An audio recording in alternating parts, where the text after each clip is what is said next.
ताउर साहब। बिस्मिल्लाहिर्रहमानिर्रहीम। चेयरमैन साहब बड़ी मेहरबानी, बहुत शुक्रिया अल्लाह ताला। मैं आपका मशकूर हूँ कि आपने मुझे मौका इनायत फरमाया है।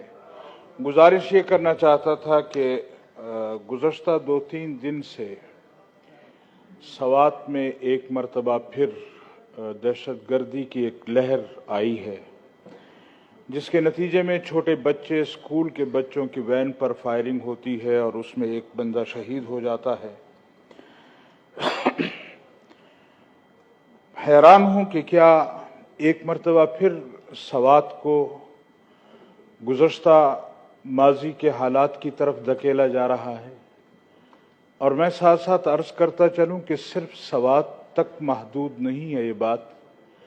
इस वक्त पूरे KPK में डेरा इस्माइल खान और टांग से लेकर सवात तक मुख्तलिफ ऐसे हालात रूनुमा हो रहे हैं और एक मरतबा फिर वही मखलूक जा बजा नजर आ रही है, बल्कि देहातों में, जिलों में, शहरों में, तहसीलों में नजर आ रही है, जो एक ज़माना पहले नजर आती थी और जो हालात ख़राब करते थे।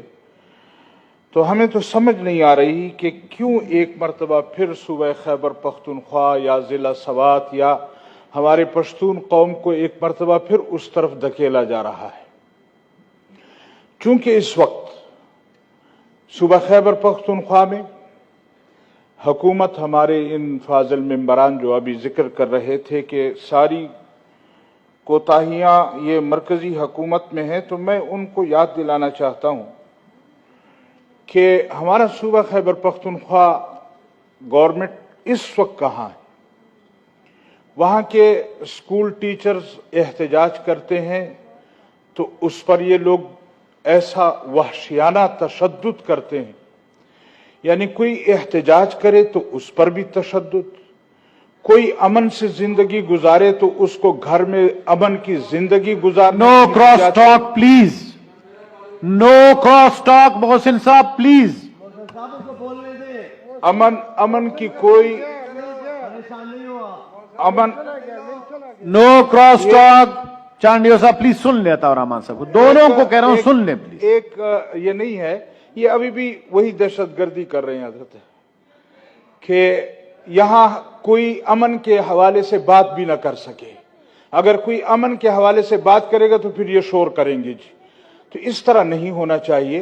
अभी हमारे लीडर ऑफ द अपोजिशन जो है वो फरमा रहे थे कि इनकी वजह से, मरकज की वजह से हालात खराब हैं। मैं ये अर्ज करना चाहता हूं कि गुज़श्ता 3-4 साल जो आपकी हुकूमत रही है, जिसमें मुल्क की माशी सूरत हाल जहां दिगरगू हुई है, वहां हमारे अमन के हालात भी दिगरगू हुए हैं।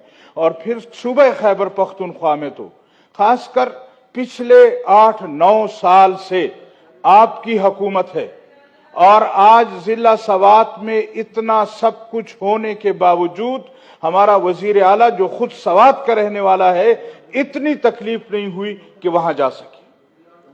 हमारे हाथ सैलाब आया तो हमारे वजीर आला साहब का हेलीकॉप्टर बजाए लोगों को या सैलाब ज़दा लोगों को रेस्क्यू करने के, वो हमारे जनाब इमरान खान साहब के लिए अवेलेबल था, आवाम के लिए अवेलेबल नहीं था, कौम की खिदमत के लिए अवेलेबल नहीं था।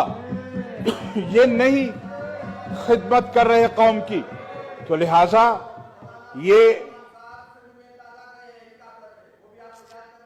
प्लीज अपने टर्न पे बात करें जी। तो बाहर के मैं ये अर्ज करना चाहता था कि हालात इनकी वजह से खराब होते जा रहे हैं, मुल्क इनकी वजह से तबाही की तरफ जा रहा है, और ये इल्जाम धरते हैं उन लोगों पर जिनको जुमा 8 दिन हुए हैं हुकूमत में आए हुए, और अल्हम्दुलिल्लाह सुम्मा अल्हम्दुलिल्लाह माशी तौर पर एक मरतबा फिर एक कदम उठाया जा रहा है कि किसी तरह हम मुल्क को इन मुश्किल हालात से निकालें।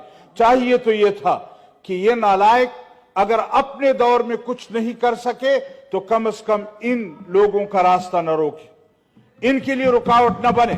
इनकी सियासत सिर्फ इस पर उतर आई है कि इन्होंने मुखालफत बराए मुखालफत करनी है। मुखालफत बराए मुखालफत छोड़ दें, इस कौम के लिए यकजा हों, आगे आए।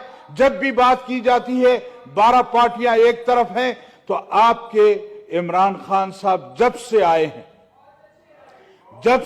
हैं कभी दीन पर हमलावर होते हैं। अभी पिछले दिनों इलेक्शन कैंपेन में चारसदा गए तो जलसे में कहता है कि ये ईमान है मेरा कि मैं इस कौम को ला इलाहा इल्लल्लाह से आजाद कराऊंगा। तो ये क्या है? अभी चारसदा में, पेशावर में, कि मैं ला इलाहा इल्लल्लाह से इस कौम को आजाद कराऊंगा। इस तरह की बातें करके आप कौम की खिदमत नहीं कर रहे, आप मुल्क की खिदमत नहीं कर रहे। और हमारी क़ियादत ने जो निशानदेही की है कि ये गैर मुल्कियों के एजेंट हैं, उनका एजेंडा तकमील तक पहुंचाना चाहते हैं। लेकिन मैं इनको बावर कराना चाहता हूं कि यहां पर इन सियासी जमातों का होना, इसके होते हुए कभी आप इस एजेंडे की तकमील तक नहीं पहुंच सकेंगे।